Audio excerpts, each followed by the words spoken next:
दोस्तों, हर हर महादेव। ये वीडियो 7 ऋषियों के वार्तालाप का वर्णन करता है जो कि सबसे बड़े महापुराणों में से एक है, जिसमें प्राचीन भारतीय समाज, परंपराओं, भूगोल, साथ ही पवित्र स्थानों, तीर्थों की धार्मिक तीर्थयात्राओं यात्राओं का विवरण दिया गया है। ये पद्म पुराण के सृष्टि खंड सृजन पर अनुभाग का 19वां अध्याय है। ये संस्कृत ग्रंथ का हिंदी अनुवाद है। अध्याय 19, सप्त ऋषियों की बातचीत। भीष्म ने कहा, मैंने पुष्कर और नंद की महानता का उत्तम वर्णन सुना है। मैंने वो सब सुना है कि वहां 1 करोड़ ऋषि आए और पुष्कर के जल में उनके मुख की झलक देखकर वे सब सुंदर हो गए।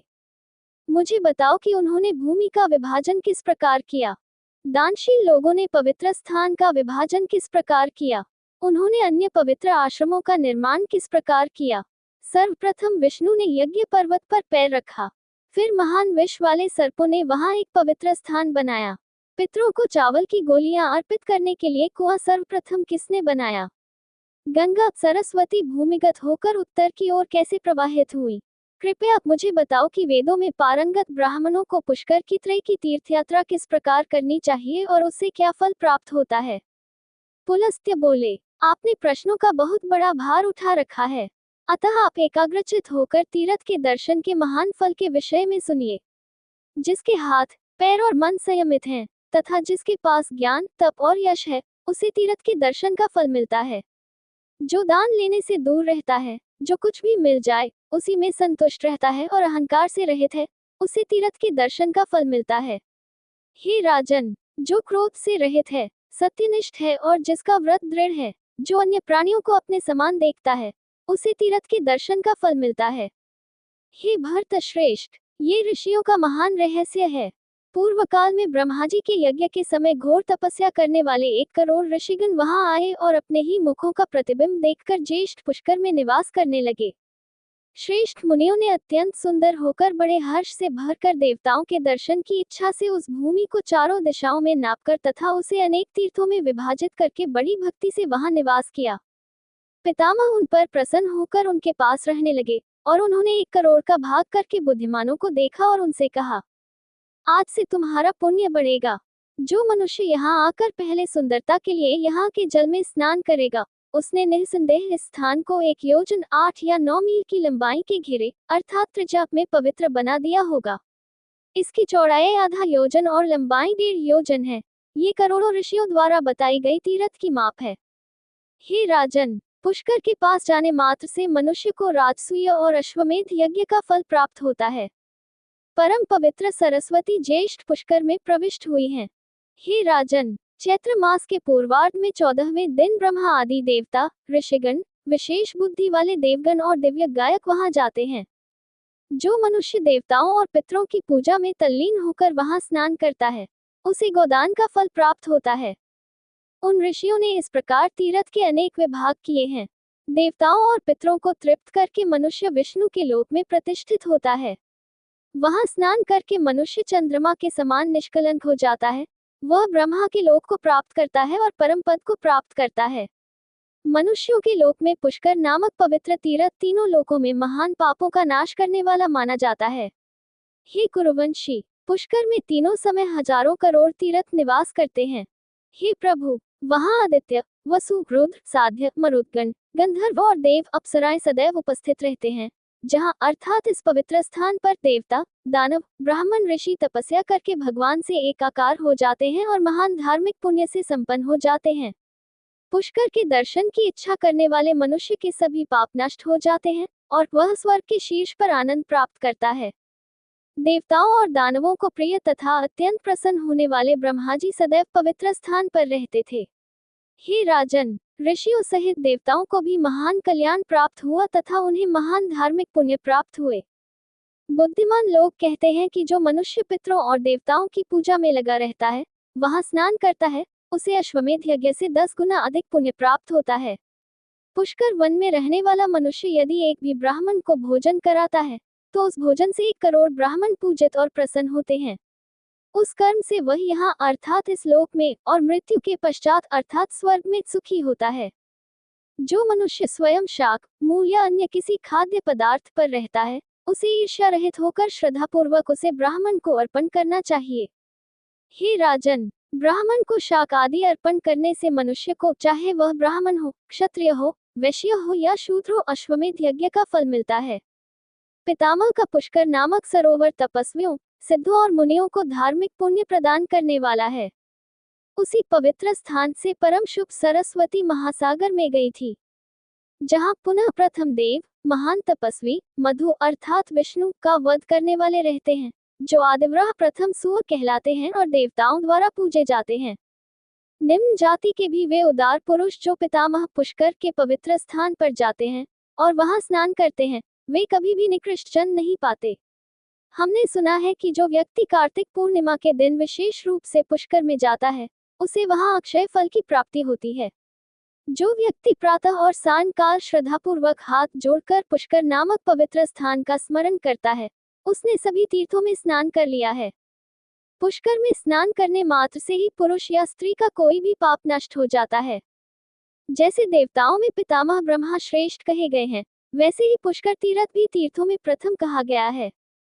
जो संयमी और पवित्र होकर ऐसा मानकर पुष्कर में 10 वर्ष निवास करता है, वह संपूर्ण यज्ञों का पुण्य प्राप्त कर ब्रह्मा के लोक में जाता है। जो 100 वर्ष तक अग्नि की सेवा करता है अथवा जो कार्तिक पूर्णिमा को पुष्कर में निवास करता है, उसे स्नान का धार्मिक पुण्य एक ही मिलता है। पुष्कर में यज्ञ करना कठिन है, पुष्कर में तप करना कठिन है, पुष्कर में दान देना कठिन है, इसी प्रकार पुष्कर में निवास करना भी कठिन है। वेदों को जानने वाला ब्राह्मण पुष्कर में जाकर स्नान करता है और वहां श्राद्ध करके मोक्ष प्राप्त करता है तथा पितरों का उद्धार करता है। यदि कोई नामात्र का ब्राह्मण पुष्कर में जाकर संध्या करता है, तो ये कहा जा सकता है कि उसने 12 वर्षों तक संध्या की है। इसमें कोई संदेह नहीं है, क्योंकि स्वयं ब्रह्मा ने पहले ही ऐसा कहा है। सावित्री द्वारा बताया गया दोष उसके कुल में उत्पन्न नहीं होता। जो स्त्री संध्या करने वाले अपने पति को तांबे के लोटे से जल अर्पण करती है, वह जन्म मृत्यु के चक्र से छूटकर स्वर्ग को जाती है। ब्रह्मा के लोक में पहुंचकर वह ब्रह्मा के दिन तक वहां रहती है। जो पुरुष अकेले ही पुष्कर में जाता है तथा घड़े में पुष्कर का जल लेकर यथाविधि संध्या करता है, वह भी 12 वर्षों तक संध्या करता है। इसमें कोई संदेह नहीं है। जब वह अपने पितरों को अर्घ्य दे रहा हो, तो उसकी पत्नी उसके पास होनी चाहिए। हे राजन श्रेष्ठ, दक्षिण दिशा में जाने से पितरों की तृप्ति 12 वर्षों तक होती है। गायत्री मंत्र के उच्चारण से, चावल की पिंडी अर्पित करने से 1000 युग तक पितरों की तृप्ति होती है और श्राद्ध करने से वे चिरकाल तक तृप्त रहते हैं। इसी श्राद्ध आदि से मनुष्य विवाह करता है। जो लोग कहते हैं कि हम तीर्थस्थान में जाकर श्रद्धापूर्वक चावल की पिंडी अर्पित करेंगे, उन्हें पुत्र, धन, धान्य और अखंड वंश की प्राप्ति होती है। इसमें कोई संदेह नहीं है, ऐसा पितामह ने कहा है। पितरों और देवताओं को संतुष्ट करने से अग्निष्टोम यज्ञ का फल मिलता है। हे राजन, मैं तुमसे आश्रमों का भी वर्णन करूंगा, एकाग्र मन से सुनो। अगस्त्य ने यहाँ देवताओं को प्रिय सप्तर्षियों, ब्राह्मण मुनियों का आश्रम बनाया है। इसी प्रकार मनुओं का महान आश्रम भी है। नागों का सुंदर नगर पर्वत की ढलान पर स्थित है। हे राजन, मैं तुम्हें अथाह बल वाले अगस्त्य के पराक्रम के बारे में संक्षेप में बताऊंगा, ध्यानपूर्वक सुनो। हे भीष्म, पूर्व काल में कृतयुग में बहुत भयंकर राक्षस थे, जिन्हें कलेह सेना कहा जाता था, जो युद्ध से उन्मत्त थे। वे वृत्र का सहारा लेकर देवताओं को पराजित करने के लिए उत्सुक थे। तब देवता निराश होकर ब्रह्मा की सेवा करने लगे। भगवान ने उन सभी को हाथ जोड़कर अपनी सेवा करते हुए देखा और उनसे कहा, हे देवताओं, मैं समझ गया हूँ कि तुम क्या चाहते हो। मैं तुम्हें एक युक्ति बताता हूँ, जिसे अपनाकर तुम वृत्र को मार डालोगे। एक उदारचित महान और सुप्रसिद्ध ऋषि हैं, जिनका नाम दधीची है। तुम सब लोग उनके पास जाकर उनसे वर मांगना। वे धर्मनिष्ठ होकर तुम्हें वर प्रदान करेंगे। तुम सब लोग जो विजय की इच्छा रखते हो, उनसे इस प्रकार कहना चाहिए, तीनों लोकों का कल्याण चाहने वाले, कृपया अपनी हड्डियां हमें दे दीजिए। अपना शरीर त्याग कर वह तुम्हें अपनी हड्डियां दे देगा। उसकी हड्डियों से वज्र के समान एक बहुत भयंकर महान संहारक अस्त्र बनाओ। शत्रुओं का वध करने में समर्थ उस महान दिव्य अस्त्र का नाम अशनी है। उस वज्र से इंद्र वृत्र का वध करेंगे। ये सब मैंने तुम्हें समझाया है, जैसा बताया है वैसा ही करो। तब ब्रह्मा जी के इस प्रकार कहने पर देवताओं ने आज्ञा मांगी और इंद्र के साथ दधीची के आश्रम को गए। वह सरस्वती के दूसरे तट पर था। वह नाना प्रकार के वृक्षों और लताओं से आच्छादित था और साम गायकों के समान भौरों के गुंजन से गूंज रहा था। वह कोयलों के स्वरों के साथ मिश्रित चकोर पक्षियों दो के स्वरों से गूंज रहा था। वह व्याघ्रों के भय से मुक्त होकर विभिन्न स्थानों पर विचरण करने वाले भैंसों, सुअरों, श्रीमृगों और चामर तीन मृगों के स्वरों से गूंज रहा था। उसी प्रकार रति रति करते हुए हाथियों और नर हाथियों की तुरही बजाने तथा क्रीड़ारत सिंहों और महाव्याघ्रों के जोर जोर से दहाड़ने की आवाजों से गूंज रहा था। इसी प्रकार वह स्थान नाना प्रकार की गुफाओं में गुप्त रूप से निवास करने वाले मोरों के शब्द से भी गूंज रहा था। देवता स्वर्ग के समान प्रसिद्ध दधीची के आश्रम में आए। वहां उन्होंने देखा कि दधीची सूर्य के समान कांतिवान है तथा उनका शरीर लक्ष्मी सहित चतुर्भुजी विष्णु के समान चमक रहा है। उनके चरणों को प्रणाम करके सभी देवताओं ने उनसे ब्रह्मा द्वारा बताए अनुसार वर मांगने के लिए कहा। तब सुप्रसिद्ध दधीची ने श्रेष्ठ देवताओं से इस प्रकार कहा, हे देवताओं, मैं वही करूंगा जो तुम्हारे लिए हितकर होगा, यहाँ तक कि मैं अपना शरीर भी त्याग दूंगा। उनसे ऐसा कहकर द्विपादों में श्रेष्ठ वृत्र ने अपने प्राण त्याग दिए। उन देवताओं ने इंद्र के साथ मिलकर उनकी अस्थियां ले ली ताकि उनका आवश्यकतानुसार उपयोग किया जा सके। विजय की दृष्टि से प्रसन्न स्वरूप वाले देवताओं ने त्वष्ट्र को पाकर उसके पास जाकर अपनी इच्छा बताई। त्वष्ट्र ने भी उनकी बातें सुनकर प्रसन्न होकर संयमी होकर अत्यंत शक्तिशाली वज्र का निर्माण किया और उस बाण को बनाकर प्रसन्न होकर इंद्र से कहा, हे देव, आज इस उत्तम बाण से उस भयंकर शत्रु वृत्र को भस्म कर दो। फिर अपने शत्रुओं को मारकर तुम स्वर्ग में रहकर अपने सेवकों देवताओं के समूह सहित सुखपूर्वक तीनों लोकों का शासन करो। त्वष्ट्र के ऐसा कहने पर प्रसन्न और संयमी इंद्र ने उस वज्र को ले लिया। तत्पश्चात उन्होंने वज्र धारण करके देवताओं द्वारा पूजित उस वृत्र को ढूंढ निकाला जो स्वर्ग और पृथ्वी को ढक कर रह गया था, जो चारों ओर से विशाल शरीर वाले, शस्त्रों से सुसज्जित और शिखरों सहित पर्वतों के समान शोभायमान कालकीय नामक देवताओं द्वारा सुरक्षित था। हे भरत श्रेष्ठ, तत्पश्चात देवताओं और असुरों के बीच कुछ समय तक संसार को भय देने वाला महान युद्ध हुआ। हे राजन, वीरों की उठी हुई भुजाओं से टकराने वाली तलवारों की झनकार उत्पन्न हुई। हे राजन, उनके शरीर छिन्न भिन्न हो गए और सिर आकाश से गिरने लगे और पृथ्वी ताल वृक्षों से ढकी हुई प्रतीत हुई। कालियों ने स्वर्ण कवच धारण कर लिए, लोहे की किरणें अपने हथियार के रूप में ले ली और वे जंगली आग से जले हुए वृक्षों के समान दिख रहे थे और उन्होंने देवताओं पर आक्रमण कर दिया। देवता उन कालियों के बल को सहन न कर सके जो एक साथ बलपूर्वक देवताओं की ओर आक्रमण कर रहे थे। पराजित होकर वे देवता भय से भाग गए। उन्हें भयभीत होकर भागते हुए तथा वृत्र को बलवान देखकर सहस्र नेत्रों वाला इंद्र अत्यंत उदास हो गया। इंद्र को इस प्रकार हताश देखकर सनातन विष्णु ने अपना तेज इंद्र में डाल दिया और उसकी शक्ति बढ़ा दी। इंद्र को भगवान विष्णु द्वारा बलवान होते देख देवताओं की सेना तथा समस्त शुद्ध ब्राह्मण ऋषियों ने शक्ति एकत्रित की। इस प्रकार भगवान विष्णु द्वारा बलवान किए गए इंद्र देवताओं तथा महर्षियों सहित शक्तिशाली हो गए। ये जानकर कि देवताओं के स्वामी इंद्र शक्तिशाली हो गए हैं, वृत्र बहुत जोर से चिल्लाया। उसके चिल्लाने से पृथ्वी, लोक, आकाश, स्वर्ग, पर्वत सब हिल गए। तब उस भयंकर महान जयघोष को सुनकर अत्यंत व्याकुल हुए इंद्र ने शीघ्रता से अपने सिर पर वज्र छोड़ दिया। वह, जिसने स्वर्ण पुष्प धारण किए थे, इंद्र के वज्र से घायल होकर बड़े शब्द के साथ इंद्र के सामने गिर पड़ा, मानो विष्णु के हाथ से छूटकर मंद्राशी सहित एक बहुत बड़ा पर्वत गिर पड़ा हो। जब वह महानतम दैत्य मारा गया तो इंद्र भयभीत होकर एक सरोवर में घुस गया। उसने सोचा कि वृत्र के भय के कारण उसके हाथ से वज्र छूट गया है और उसने यह नहीं देखा कि वृत्र उसके द्वारा मारा गया है। ऋषियों सहित सभी देवता प्रसन्न हुए तथा उसकी, इंद्र की स्तुति की तथा वृत्र के वध से व्याकुल देवताओं ने मिलकर शेष बचे हुए दैत्यों को शीघ्रता पूर्वक मार डाला। उस समय देवताओं के द्वारा मारे जाने पर वायु के समान वेग वाले और भयभीत होकर बड़े बड़े मत्स्यों और रत्नों से भरे हुए विशाल समुद्र में प्रवेश कर आपस में विचार विमर्श करने लगे। वहां उनमें से कुछ दृढ़ निश्चयी दैत्यों ने अनेक प्रकार के उपाय सोचे और देवताओं के समूहों से भयभीत होकर तथा सताए हुए दैत्यों ने तीनों लोकों को नष्ट करने का निश्चय किया। वहां पर जो दैत्य विचार कर रहे थे, उन्हें मृत्यु का सामना होने के कारण एक भयंकर विचार सूझा। उन्होंने कहा, स्माइली फेस, जो लोग विद्या और तप से संपन्न हैं, उन्हें पहले नष्ट कर देना चाहिए, अर्थात मार देना चाहिए, और जैसे सभी लोग तपस्या से ही जीवित हैं, वैसे ही तपस्या को नष्ट करने में जल्दी करो। पृथ्वी पर जो तपस्वी, धर्मनिष्ठ और बुद्धिमान हैं, उन्हें जल्दी से मार डालो, क्योंकि जब वे नष्ट हो जाएंगे तो संसार भी नष्ट हो जाएगा। इस प्रकार वे सब लोग अपनी बुद्धि और विवेक खोकर संसार के नाश की बात सोचकर बहुत प्रसन्न हुए। उन्होंने महान तरंगों वाले अगम्य रत्नों के भंडार अर्थात समुद्र और वरुण के निवास का आश्रय लिया। इस प्रकार जल के भंडार समुद्र और वरुण के निवास को प्राप्त करके वे तीनों लोकों के नाश में लग गए। वे अत्यंत क्रोधित थे। उन्होंने रात्रि के समय आश्रमों और शुभ धामों में रहने वाले ऋषियों को खा लिया। उन्होंने वशिष्ठ के आश्रम में रहने वाले 188 ब्राह्मणों को तथा वन में तपस्या करने वाले अन्य लोगों को भी खा लिया। च्यवन के ब्राह्मणों से युक्त आश्रम में जाकर उन्होंने फल मूल पर आश्रित 100 ऋषियों को खा लिया। रात्रि में ऐसा करते हुए वे दिन में समुद्र में जा गिरे। भरद्वाज के आश्रम में जाकर उन्होंने वायु जल पर आश्रित 20 संयमी ब्रह्मचारियों को मार डाला। इस प्रकार वे शक्तिशाली राक्षस अपनी भुजाओं के बल से रात्रि में ऋषियों को खाने के लिए दौड़े।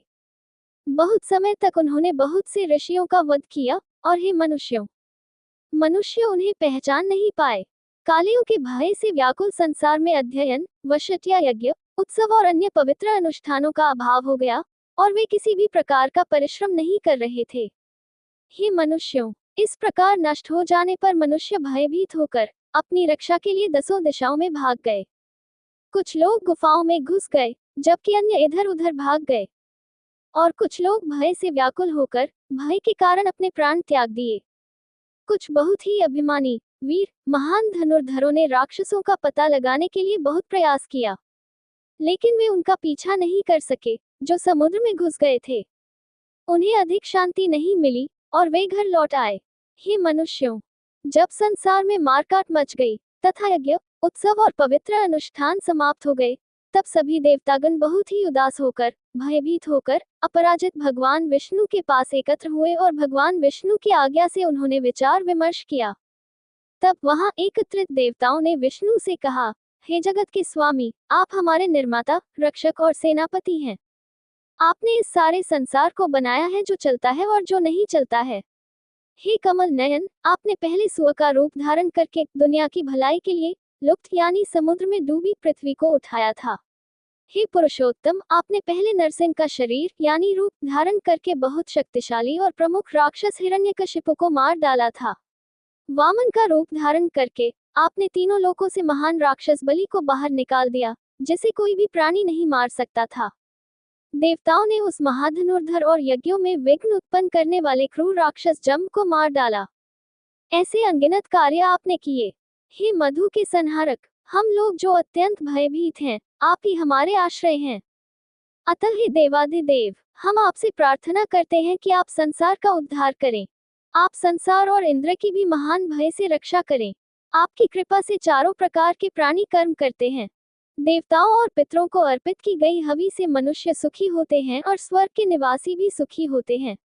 इस प्रकार मनुष्य एक दूसरे पर आश्रित होकर, आपकी कृपा से अविचलित होकर और केवल आपके द्वारा ही सुरक्षित होकर कर्म करते हैं। अब संसार में यह महान भय आ गया है। हम नहीं जानते कि रात्रि में ब्राह्मणों को कौन मार डालता है। जब ब्राह्मण दुर्बल हो जाएंगे, तब संसार नष्ट हो जाएगा। हे महाबाहुओं वाले, हे जगत के स्वामी, आपकी कृपा से ही आपके द्वारा ही रक्षित समस्त लोग नष्ट न हों। विष्णु ने कहा, हे देवों, मैं प्राणियों के विनाश का संपूर्ण कारण जानता हूँ, और मैं तुम्हें बताता हूँ, तुम चिंता मुक्त होकर मेरी बात सुनो। बुद्धिमान इंद्र के द्वारा वृत्र को मारा गया देखकर कालकेय नामक अत्यंत भयंकर दैत्यों के समूह अपने प्राणों की रक्षा के लिए समुद्र में घुस गए। वे घड़ियालों से भरे हुए भयंकर समुद्र में घुस गए और रात्रि के समय संसार का नाश करने के लिए ऋषियों को मार डाला। वे समुद्र के भीतर छिपे हुए हैं, अतः उनका नाश नहीं हो सकता। अतः तुम्हें समुद्र को नष्ट करने का विचार करना चाहिए। विष्णु के कहे हुए ये वचन सुनकर और ब्रह्मा से मिलकर देवतागण अगस्त्य के आश्रम में गए। वहां उन्होंने तेजस्वी अगस्त्य भगवान को देखा, जो देवताओं के पितामह के समान ऋषियों द्वारा पूजित थे। देवताओं ने अपने निर्धारित कर्मों के कारण तपस्या से अभिभूत श्रेष्ठ सावधान अगस्त्य के पास जाकर कहा, पूर्व काल में तुम नहुष द्वारा सताए गए लोगों की शरण स्थली थे। प्रजा के हित के लिए तुमने उस लोक के कांटे अर्थात कष्ट देने वाले को सिंहासन से वंचित कर दिया। सूर्यदेव के क्रोधित होने के कारण श्रेष्ठ पर्वत विंध्य बड़ा हो गया था, किंतु आपके वचनों का उल्लंघन न करने के कारण, अर्थात आपकी आज्ञा का पालन करने के कारण अब वह बड़ा नहीं होता। चूंकि यह संसार अंधकार से आच्छादित है और प्राणी मृत्यु के भय से व्याकुल है, अतः हम रक्षक आपके पास आकर बहुत प्रसन्न हैं। आप हम अत्यंत भयभीत लोगों के सदैव शरण स्थल हैं। अतः आप वरदान देने वाले हैं, अतः हम आज आपसे वरदान मांगेंगे।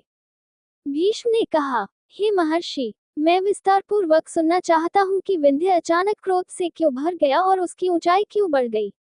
पुलस्त्य ने कहा, उदय और अस्त के समय सूर्यदेव पर्वतों के स्वामी महान स्वर्णमयी पर्वत मेरु की परिक्रमा करते थे।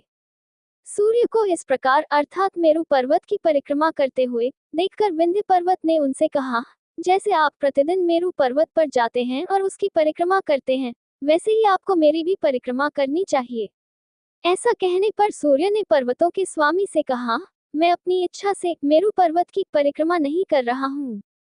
यह मार्ग मेरे लिए उसी ने निर्धारित किया है जिसने इस जगत का निर्माण किया है। हे शत्रुओं को पीड़ा देने वाले, सूर्यदेव द्वारा ऐसा कहे जाने पर विंध्य पर्वत क्रोधित होकर सूर्य और चंद्रमा का मार्ग रोकने की इच्छा से अचानक बढ़ गया। तब इंद्र सहित सभी देवता एकत्र होकर पर्वतों के स्वामी के पास आए और उस बढ़ते हुए पर्वत को रोकने का प्रयत्न किया, परंतु उसने वैसा नहीं किया जैसा उन्होंने उससे कहा था। वे सभी देवतागण अपने आश्रम में निवास करने वाले तपस्वी, धर्मपरायण तथा तेजस्वी महापुरुषों में श्रेष्ठ अगस्त्य मुनि के पास गए।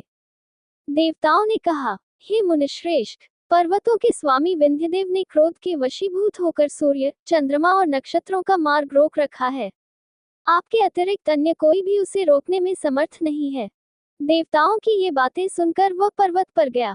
विंध्य में जाकर उन्होंने अपने पास खड़े हुए ऋषि से आदर पूर्वक कहा, हे पर्वत श्रेष्ठ, मैं चाहता हूँ कि आप मुझे मार्ग प्रदान करें। मैं किसी कार्य से दक्षिण दिशा में जा रहा हूँ, मेरे लौटने तक प्रतीक्षा करें।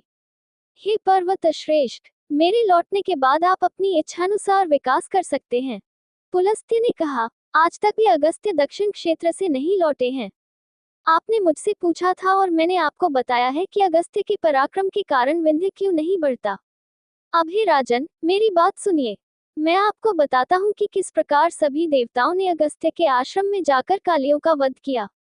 देवताओं की बातें सुनकर अगस्त्य ने उनसे कहा, तुम लोग किस उद्देश्य से मेरे पास आए हो? तुम मुझसे क्या वरदान चाहते हो? उस समय उनके द्वारा इस प्रकार संबोधित किए जाने पर देवताओं ने ऋषि से कहा, हम आपसे एक अद्भुत वरदान चाहते हैं। हे दिव्य ऋषि, हे महापुरुष, आप समुद्र को पी लें। हे महामुनि, हम चाहते हैं कि आप समुद्र को पूरी तरह पी लें। तब हम देवताओं के शत्रुओं की सेना, जिसे काले यस कहते हैं, को उनके वंशजों सहित मार डालेंगे। देवताओं की बातें सुनकर ऋषि ने कहा, ठीक है, मैं आपकी मनोकामना पूर्ण करूंगा, जिससे समस्त लोगों को सुख प्राप्त होगा। हे उत्तम व्रत वाले, ऐसा कहकर वह तपस्वी ऋषियों और देवताओं के साथ जल के धाम समुद्र के पास गया। मनुष्य, सर्प, गंधर्व, यक्ष और किन्पुरुष मानव सिर और घोड़े के रूप वाले प्राणी उस आश्चर्य को देखने की इच्छा से उस महान ऋषि के पीछे गए। तब उन्होंने उनके साथ मिलकर समुद्र को भयंकर रूप से गर्जना करते हुए देखा, मानो वह लहरों के साथ नाच रहा हो और हवा के साथ उछल रहा हो, मानो वह झाग के ढेर के साथ हंस रहा हो और मगरमच्छों या शार्क से भरा हुआ और पक्षियों के झुंड से भरा हुआ दरारों में गिर रहा हो। अगस्त्य महान सर्पों, गंधर्वों और महान ऋषियों के साथ देवता महासागर में पहुंचे। वहां पहुंचकर महर्षियों में श्रेष्ठ और पूजनीय अगस्त्य जी ने समुद्र को पीने की इच्छा से वहां एकत्रित हुए देवताओं और ऋषियों से कहा, मैं लोगों के हित के लिए समुद्र को पी जाऊंगा। आप जो करना चाहते हैं वह शीघ्र करें। इतना कहकर क्रोधित अगस्त्य जी ने देखते ही देखते समुद्र को पी लिया। समुद्र को इस प्रकार पीते हुए देखकर इंद्र आदि देवताओं को बहुत आश्चर्य हुआ और उन्होंने अगस्त्य जी की स्तुति की। उन्होंने उनसे कहा, हे लोकों के रचयिता, आप हमारे और लोकों के भी रक्षक और रचयिता हैं। आपकी कृपा से यह चपटी दुनिया ऊपर उठ जाएगी। प्रमुख गंधर्वों के हर्षपूर्वक जयकारे लगाने पर देवताओं द्वारा पूजित हुए और उन पर पुष्पों की वर्षा होने से समुद्र जलहीन हो गया। समुद्र को खाली होते देख अगस्त्य के द्वारा समस्त देवता बहुत प्रसन्न हुए और दिव्य तथा उत्तम शस्त्र धारण करने वाले महातेजस्वी देवताओं ने उन दैत्यों को मार डाला। वे अर्थात दैत्य उन श्रेष्ठ, उग्र तथा गर्जना करने वाले देवताओं के द्वारा इस प्रकार मारे गए और महामनस्वी देवताओं के बल को सहन न कर सके। हे भरतवंशी, भयंकर शब्द करने वाले दैत्य देवताओं के द्वारा मारे जाने पर कुछ समय तक भयंकर युद्ध करते रहे। वे दैत्य जो अपने पराक्रम से प्रयत्न कर रहे थे, पहले शुद्धात्मा ऋषियों के द्वारा जला दिए गए थे और देवताओं ने उन्हें मार डाला। वे अर्थात दैत्य जिन्होंने वक्षस्थल पर स्वर्ण के आभूषण 6 धारण किए थे और कुंडल तथा कंगन 7 पहने थे, मारे जाने पर पुष्पित किंशुक वृक्षों के समान शोभायमान हो रहे थे। दैत्य कालिया के कुछ श्रेष्ठ अनुयायी जो बच गए थे, अर्थात मारे जाने से बच गए थे, देवी पृथ्वी को फाड़कर नीचे के लोक में चले गए। राक्षसों को मारा हुआ देखकर देवताओं ने श्रेष्ठ मुनि की अनेक प्रकार से प्रशंसा की और उनसे ये वचन कहे, हे महात्मन, आपकी कृपा से लोगों को महान सुख प्राप्त हुआ है। आपके तेज से भयंकर पराक्रम वाले कलेय मारे गए हैं। हे श्रेष्ठ ब्राह्मण, जगत के कल्याण को बढ़ाने वाले समुद्र को जल से भर दीजिए। आपने जो जल पिया है उसे पुनः बहा दीजिए। इस प्रकार कहकर मुनिश्रेष्ठ पूज्य मुनि ने कहा, वह जल मैंने पचा लिया है, अब तुम लोगों को समुद्र को भरने का कोई दूसरा उपाय सोचना चाहिए। महामुनि के ये वचन सुनकर सभी देवतागण आश्चर्यचकित और उदास हो गए। एक दूसरे से प्रार्थना करके श्रेष्ठ मुनि को नमस्कार करके सभी प्राणी और ब्राह्मण जैसे आए थे वैसे ही चले गए। विष्णु सहित देवतागण समुद्र के भरने के विषय में परस्पर परामर्श करके पितामह ब्रह्मा के पास गए और हाथ जोड़कर उनसे समुद्र के भरने का समाचार कहने लगे। वहां एकत्रित हुए देवताओं से ब्रह्मा जी ने कहा, हे देवताओं, तुम सब लोग अपनी इच्छानुसार जाओ, बहुत समय के पश्चात समुद्र अपनी मूल स्थिति में आ जाएगा। महान राजा भागीरथ अपने संबंधियों को कारण बनाकर अर्थात अपने संबंधियों के लिए पुनः गंगा की धारा से समुद्र को भर देंगे। इस प्रकार अर्थात उनसे ऐसा कहकर ब्रह्मा जी ने देवताओं तथा श्रेष्ठ ऋषियों को विदा किया। भगवान प्रसन्न होकर श्रेष्ठ ऋषि अगस्त्य से बोले, तुमने देवताओं के लिए ये दानवों का नाश करने वाला कार्य किया है, तुमने देवताओं का उद्धार किया है, इसलिए मैं तुमसे प्रसन्न हूँ। हे ऋषि, जो वर तुम्हें चाहिए मांगो, मैं उसे प्रदान करूंगा। ब्रह्मा जी के इस प्रकार कहने पर अगस्त्य जी ने ब्रह्मा जी को नमस्कार किया और उनसे कहा, हे देव, मैंने यही रहकर देवताओं का ये कार्य पूरा किया है। यह आश्रम सब आश्रमों में श्रेष्ठ हो, और जब आप कहेंगे कि यह ऐसा होगा अर्थात सब आश्रमों में श्रेष्ठ होगा, तो इसमें कोई संदेह नहीं है कि ऐसा ही होगा। ब्रह्मा ने कहा, जो मनुष्य पुष्कर की तीर्थयात्रा करके यहाँ के कुंडों में स्नान करके पितरों और देवताओं को तृप्त करते हैं तथा सब कुछ अक्षय करने वाले देवताओं की पूजा करते हैं तथा ऊंची नीची पूजा की सामग्री लेकर ब्राह्मणों को पके हुए केक और छोटे छोटे गोल केक अर्पित करते हैं, वे स्वर्ग में वास करते हैं। प्राणियों के जलमग्न होने अर्थात प्रलय तक यहाँ किए गए श्राद्ध से पितरों की तृप्ति होती है। जो मनुष्य यज्ञ पर्वत पर चढ़कर गंगा का प्रवाह देखता है, कंद मूल और फलों से मुनि को प्रसन्न करता है, वह सप्तर्षियों के स्थान पर पहुंचकर चिरकाल तक सुख भोगता है। उत्तर दिशा में बहने वाली दिव्य नदी पुष्कर तक आ पहुंची है। जो यहाँ स्नान करके पितरों और देवताओं का पूजन करता है, उसे अश्वमेध यज्ञ का फल मिलता है, इसमें कोई संदेह नहीं है। हे मुनिश्रेष्ठ, जो यहाँ एक ब्राह्मण को भोजन कराता है, उसने 1 करोड़ ब्राह्मणों को भोजन कराया है। यहाँ का अन्न जल अक्षय है, जो जो कुछ चाहता है वह सब उसे मिल जाता है। जो मनुष्य यहाँ स्नान करके आया है, उसका जन्म कभी भी अधम नहीं होता। हे मुनियों में श्रेष्ठ, मैंने जो स्थान तुम्हें दिया है वह स्थानों में श्रेष्ठ तथा सब तीर्थों में श्रेष्ठ तीर्थ होगा, इसमें कोई संदेह नहीं है। यहाँ स्नान करने मात्र से ही पुरुष या स्त्री का सारा पाप नष्ट हो जाता है। ऐसा कहकर श्रेष्ठ अगस्त्य मुनि तथा अन्य मुनिगणों से विदा लेकर लोकों के पितामह ब्रह्मा जी अपने धाम को चले गए और हे वीर, अगस्त्य जी भी अपने आश्रम में रहने लगे। इस प्रकार मैंने तुमसे अगस्त्य जी के आश्रम की उत्पत्ति का वर्णन किया है। हे कुरुवंश में उत्पन्न, मैं तुमसे सप्तर्षियों के आश्रमों का भी वर्णन करूंगा। अत्रि और वशिष्ठ और पुलस्त्य, पुलह, क्रतु, अंगिरस, गौतम, सुमति और सुमुख, विश्वामित्र, स्थूलशिरस, संवर्त और प्रतर्दन, रैभ्य, बृहस्पति और च्यवन, कश्यप, भृगु, दुर्वासा, जमदग्नि, मार्कंडेय और गालव, उष्णस और भारद्वाज और ऋषि कृत, भीतस्थूलक्ष, सकलाक्ष, कण्व, मेधातिथि और कृत, नारद और पर्वत, स्वगंधी और ब्राह्मण च्यवन, त्रिनाम्बु, शबल, धम्य, शतानंद और कृतवन, जमदग्नि, राम और अष्टक आदि कृष्ण विपायन अपने पुत्रों और शिष्यों के साथ पुष्कर के पास आए और सप्त ऋषियों के आश्रम में संयम में लीन हो गए और ये तपस्वी करुणा से भरे हुए थे। दया, विजय, साहस, तप, सत्य, सदाचार, दया, दान, बड़बड़ाना, ये सब गुण उन सब में प्रतिष्ठित थे। यहाँ किए गए कर्म का फल परलोक में भोगना पड़ता है। ऐसा जानकर मुनिगण परम गति की ओर उन्मुख रहते हैं। नास्तिक, चोर, इंद्रियों को वश में न रखने वाले, क्रूर और दुष्ट, कृतघ्न और अभिमानी मनुष्य यहाँ नहीं आते। जो सत्यवादी और तेजस्वी हैं, वीर, दयालु और क्षमाशील हैं, यज्ञ करने वाले और उसमें तत्पर हैं, जो निष्काम और निर्दोष हैं, जिनमें अहम और अहंकार नहीं है, वे पुष्कर में जाते हैं।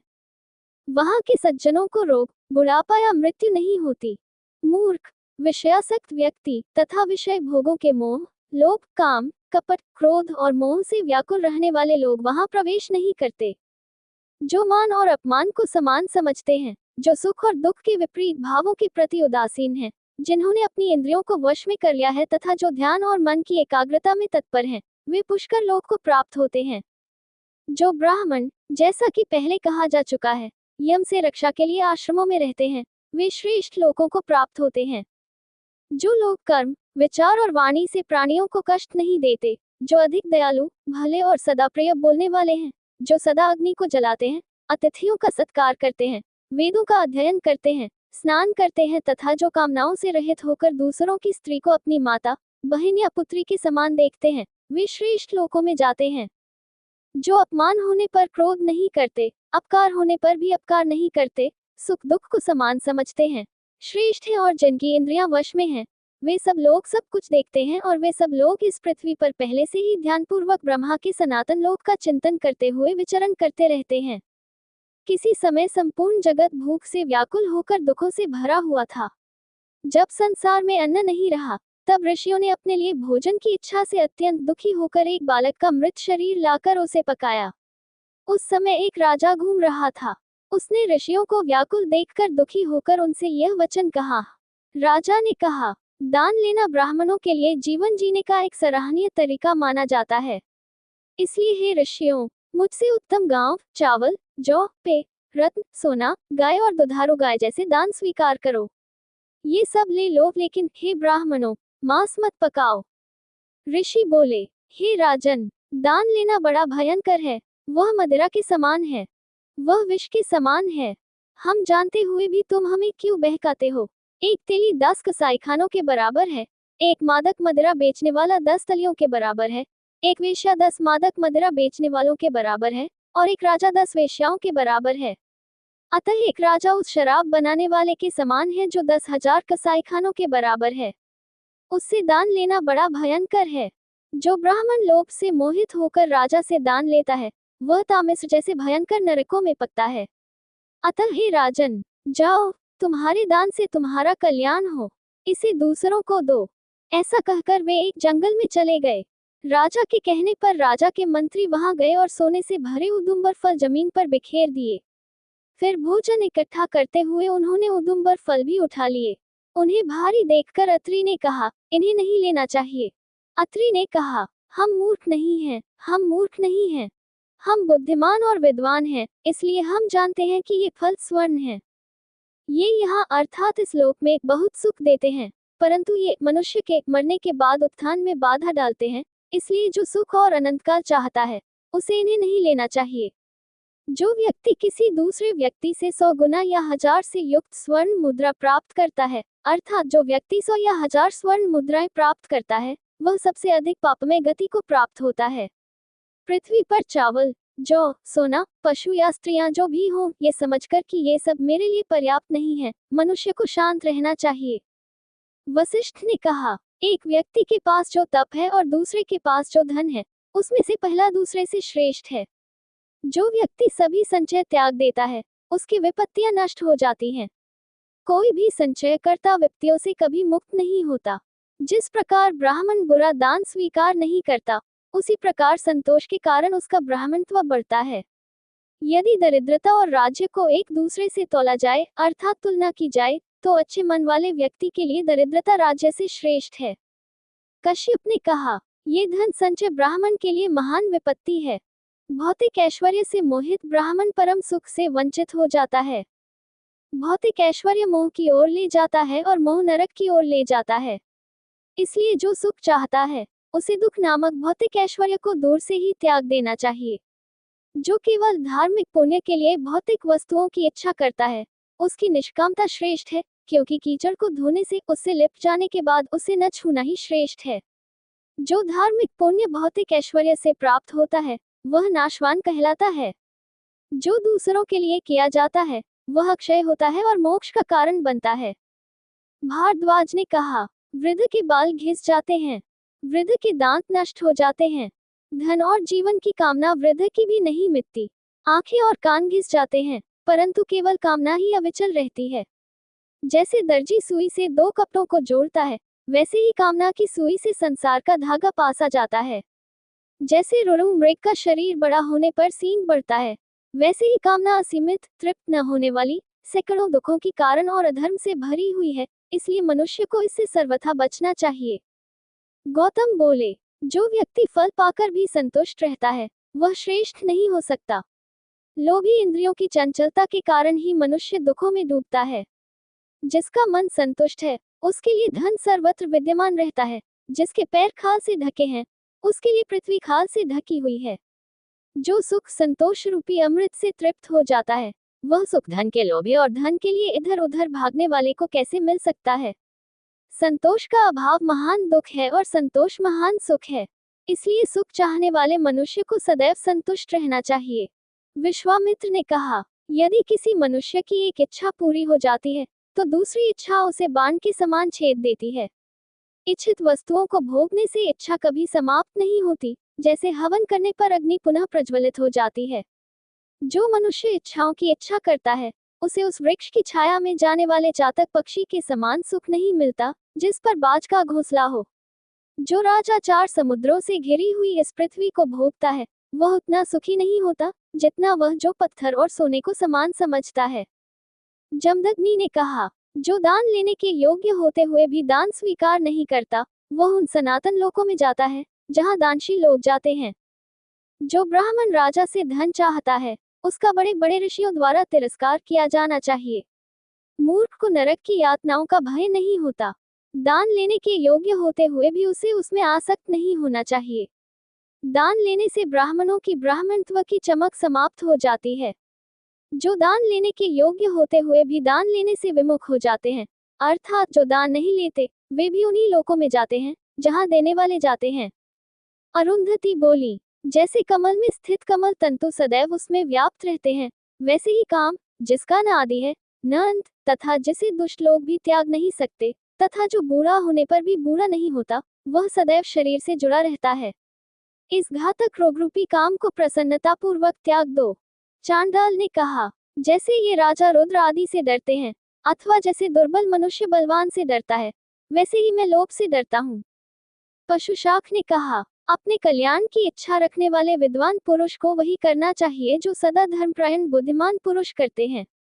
ऐसा कहकर अपने व्रत में दृढ़ रहने वाले सभी ऋषियों ने सोने से युक्त उन फलों को त्याग दिया और अन्यत्र चले गए।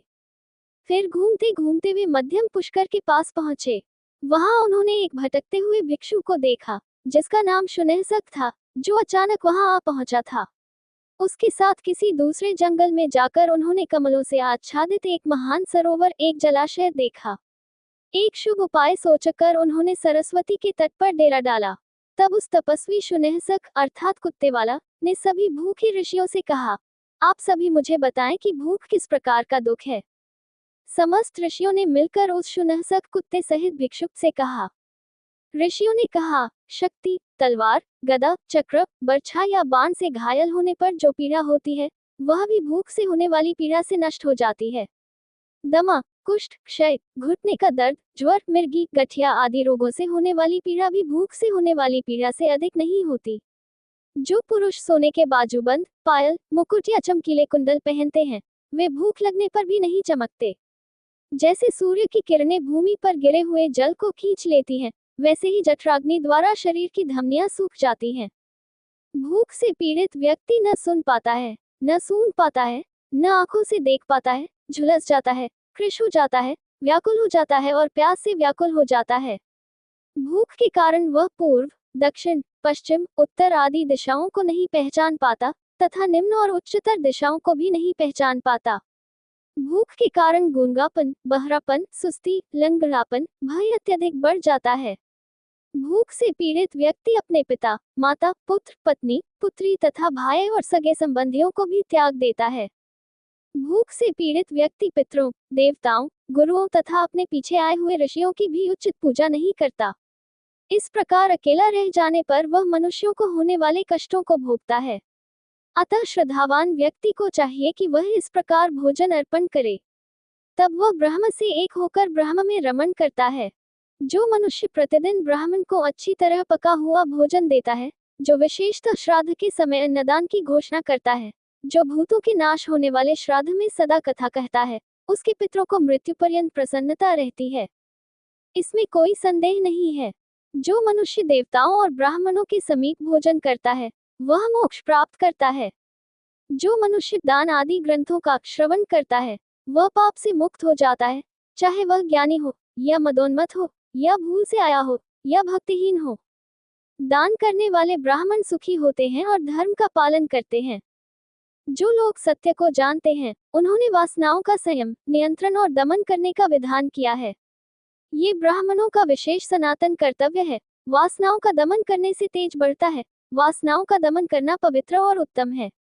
वासनाओं का दमन करने से मनुष्य पाप से मुक्त और तेजस्वी हो जाता है। अच्छे कुलों के जो भी संयम और धार्मिक कर्तव्य बताए गए हैं, या यज्ञों से जो भी फल प्राप्त होने की बात कही गई है, वासनाओं का दमन करना उन सबसे श्रेष्ठ है। वासनाओं के दमन से ही तप, यज्ञ और दान की प्राप्ति होती है। संयमी मनुष्य को वन में क्या मिलता है और संयमी मनुष्य को आश्रम में क्या मिलता है? संयमी मनुष्य जहाँ रहता है, वही वन है, वही महान आश्रम है। सदाचारी और इंद्रिय संयमित मनुष्य को आश्रमों से क्या लाभ? वासनावान मनुष्य तो वन में भी भूल कर बैठते हैं, जबकि पंचेंद्रिय संयम रूप तप घर में भी संभव है। जो पुरुष प्रशंसनीय कर्म करता है, उसका घर ही तप वन है। जो लोग अच्छे कर्मों से जीविका चलाते हैं, जो अपने घर में सदैव प्रसन्न और आनंदित रहते हैं, जिन्होंने अपनी इंद्रियों को वश में कर लिया है, जिन्हें अतिथि प्रिय हैं और जो मर्यादाओं का पालन करते हैं, वे अपने घर में भी धर्म का पालन करते हैं। जो व्याकरण में लीन रहता है, जो यश में रुचि रखता है, जो भोजन और वस्त्र पाने का इच्छुक है और जो दूसरों के आचरण को जानने में प्रसन्न रहता है, उसे मोक्ष नहीं मिलता। जो एकांत प्रिय है, जो दृढ़ व्रत वाला है, जो सब इंद्रियों से आसक्ति हटा लेता है, जिसका मन परमात्मा में लगा रहता है और उसका ध्यान करता है तथा जो सदैव कृतज्ञ रहता है, उसे मोक्ष अवश्य मिलता है।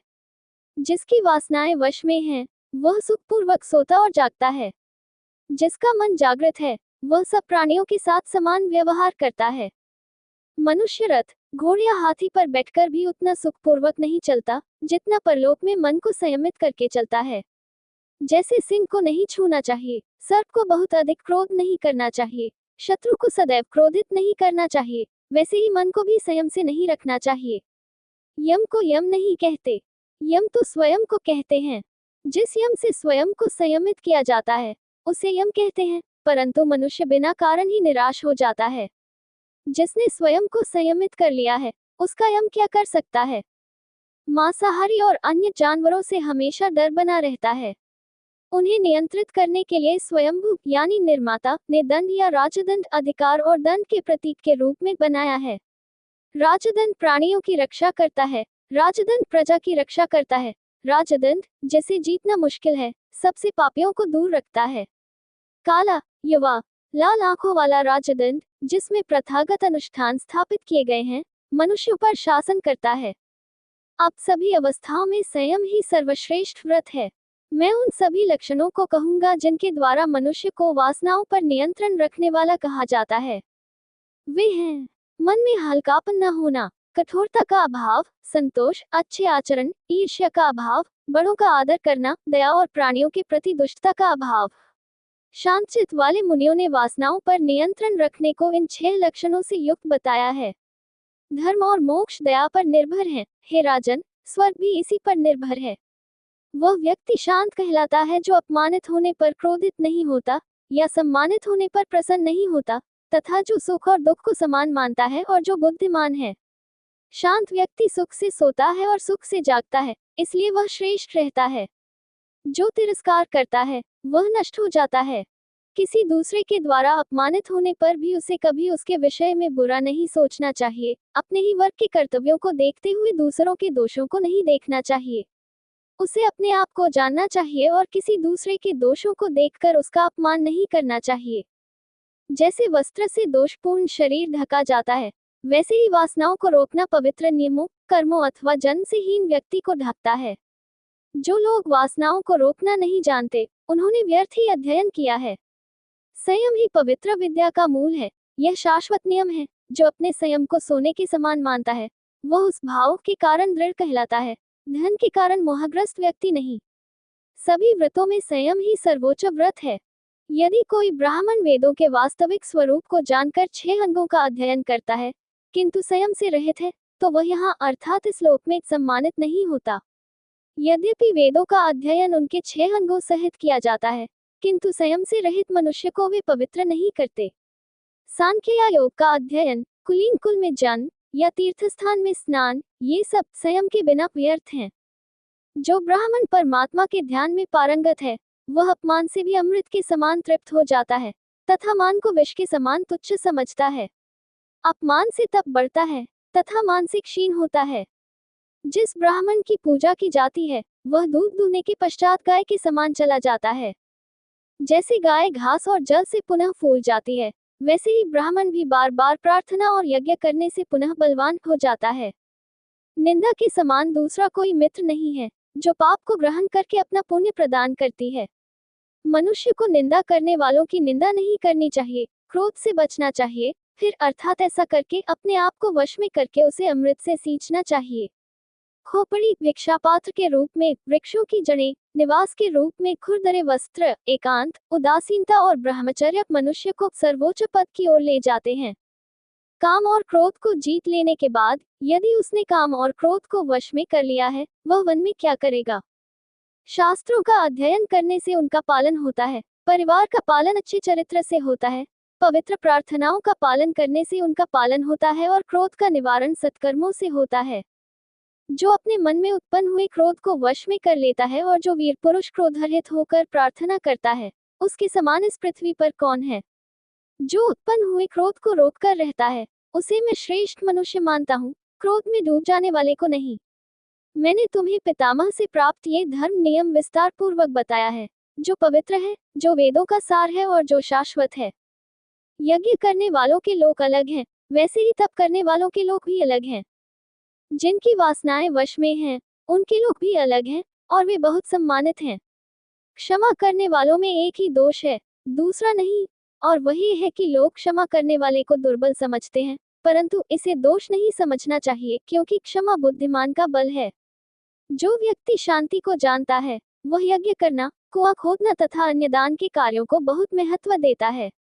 जो व्यक्ति क्रोध से प्रार्थना या हवन या पूजा करता है, वह सब कुछ टूटे हुए घड़े से पानी की तरह टपकता है। जो प्रातः काल उठकर संयम विषय के अध्याय का पाठ करता है, वह पुण्यरूपी नौक पर चढ़कर कठिनाइयों पर विजय प्राप्त कर लेता है। ब्राह्मण को संयम विषय के अध्याय का सदैव पाठ करना चाहिए। वह ब्रह्मलोक में जाता है, वहां से वह नीचे नहीं गिरता। धर्म का संपूर्ण ज्ञान सुनो, सुनकर उसे धारण करो। दूसरों के साथ अपने लिए प्रतिकूल व्यवहार मत करो। जो दूसरों की स्त्री को अपनी माता के समान, दूसरों के धन को मिट्टी के समान तथा अन्य प्राणियों को अपने समान समझता है, वही बुद्धिमान है। सभी देवताओं के लिए भोजन पकाना तथा दूसरों के लिए जीना, यही सब कुछ है। जैसे सोना सभी धातुओं का है। सभी प्राणियों के लिए हितकारी बातों का स्मरण करने से मनुष्य अमृतत्व को प्राप्त होता है। हे राजन, इस प्रकार शुनैसक से धर्म के मूल स्वरूप के विषय में कहकर वे सब लोग उसके साथ सरोवर के तट पर ठहर गए। उन्होंने देखा कि सूर्योदय और चंद्रोदय के समय कमलों से भरा हुआ वह विशाल सरोवर दिखाई दे रहा है। सरोवर में उतरकर उन्होंने कमल के तंतुओं की माला सरोवर के तट पर रख दी और जल अर्पण का शुभ संस्कार किया। जल से बाहर आकर जब वे एक दूसरे से मिले और उन कमल तंतुओं को न देखा, तो उन्होंने ये वचन कहे। ऋषियों ने कहा, किस पापी और क्रूर मनुष्य ने कमल तंतुओं को खाने की इच्छा से भूख से पीड़ित हम लोगों के कमल तंतुओं को छीन लिया है। वे श्रेष्ठ ब्राह्मण एक दूसरे पर संदेह करते हुए एक दूसरे से पूछने लगे और हे राजन, उन्होंने शपथ लेने का निश्चय किया। कश्यप ने कहा, जिसने कमल के तंतुओं को चुराया है, वह सर्वत्र सब कुछ खो दे, अपनी जमा पूंजी खो दे, झूठा गवाह बने। जिसने कमल के तंतुओं को चुराया है, वह छल कपट से अन्यायपूर्ण कार्य करे और राजा की सेवा करने वालों का फल भोगे। जिसने कमल के तंतुओं को चुराया है, वह मदिरा और मांस खाए, सदा झूठ बोले और सदा इंद्रिय विषयों का भोग करे। जिसने कमल के तंतुओं को चुराया है, वह अपनी पुत्री का विवाह उसके क्रय मूल्य से कर दे। वशिष्ठ ने कहा, जिसने कमल तंतुओं को चुराया है, वह गर्भाधान के लिए अनुपयुक्त समय में मैथुन करे, दिन में सोए तथा एक दूसरे का अतिथि बने। ऐसा ब्राह्मण तथा शूद्रा स्त्री का पति एक ही कुआं वाले गांव में निवास करे। जिसने कमल के तंतुओं को चुराया है, उसे वही लोक मिले जो उसे अर्थात शूद्र स्त्री के पति को मिलता है। जिसने कमल के तंतुओं को चुराया है, वह क्रूर हो और अपनी समृद्धि पर गर्व करे, ईर्ष्यालु और दुष्ट हो। जिसने कमल के तंतुओं को चुराया है, वह जब दूसरों द्वारा निंदा की जाए तब निंदा करे और जब दूसरे उसे मारे तब उसे मारे और वह शराब बेचे। गौतम ने कहा, जिसने कमल के तंतुओं को चुराया हो, वह अतिथि के आने पर भोजन को बिगाड़ दे तथा शूद्र का अन्न सदैव खाए, दान देकर उसका प्रचार करे तथा दूसरों की स्त्रियों से प्रसन्न हो अर्थात उनका भोग करे। जिसने कमल के तंतुओं को चुराया हो, वह अकेला ही मांस खाए। विश्वामित्र ने कहा, जिसने कमल के तंतुओं को चुराया हो, वह सदैव काम वासना में लिप्त रहे, दिन में मिथुन करे तथा सदैव पापी रहे। जिसने कमल के तंतुओं को चुराया हो, वह दूसरों की निंदा करे, दूसरों की स्त्री का भोग करे तथा दूसरों को दोष देने में रुचि रखे। जिसने कमल के तंतुओं को चुराया हो, वह दुष्ट बुद्धि वाला हो, अपनी माता और पिता का तिरस्कार करे तथा अपनी माता के प्रति भिन्न अर्थात नीच भाव रखे। जिसने कमल के तंतुओं को चुराया हो, वह सदैव दूसरों का अन्न खाए तथा वेदों में निहित ज्ञान को बेचे। जमदग्नि ने कहा, जिसने कमल तंतुओं को चुराया है, वह हर जन्म में दूसरों का दास बने और सभी धार्मिक अनुष्ठानों से वंचित रहे। शुनसक ने कहा, जिसने कमल के तंतुओं को चुराया है, वह न्यायपूर्वक वेदों का अध्ययन करे, अतिथि प्रिय गृहस्थ हो तथा सदा सत्य बोले। जिसने कमल के तंतुओं को चुराया है, वह उचित रीति से अग्नि में आहुति दे। वह सदैव यज्ञ करे तथा ब्रह्मलोक को जाए। ऋषियों ने कहा, ये जो शपथ ली जा रही है, वह ब्राह्मणों के लिए वांछनीय है। हे शुनसक, तूने हम सब की कमल तंतुओं को चुरा लिया है। शुनसक ने कहा, हे ब्राह्मणों, ये कमल तंतु मैंने ही छिपाए थे, क्योंकि मैं भी तुमसे धर्म का फल सुनना चाहता था। मुझे ही इंद्र समझो। हे मुनियों, तुमने अपनी लोभरहितता के कारण अक्षय लोकों को जीत लिया है। तुम विमान में बैठो, हम लोग देवताओं के धाम जाएंगे। तब इंद्र को पहचानने वाले तथा वाणी में पारंगत महर्षियों ने ये वचन कहे, जो मनुष्य यहाँ आकर मध्यम पुष्कर में प्रवेश करता है, वह 3 रात्रि उपवास करने के पश्चात आवश्यक फल प्राप्त करता है।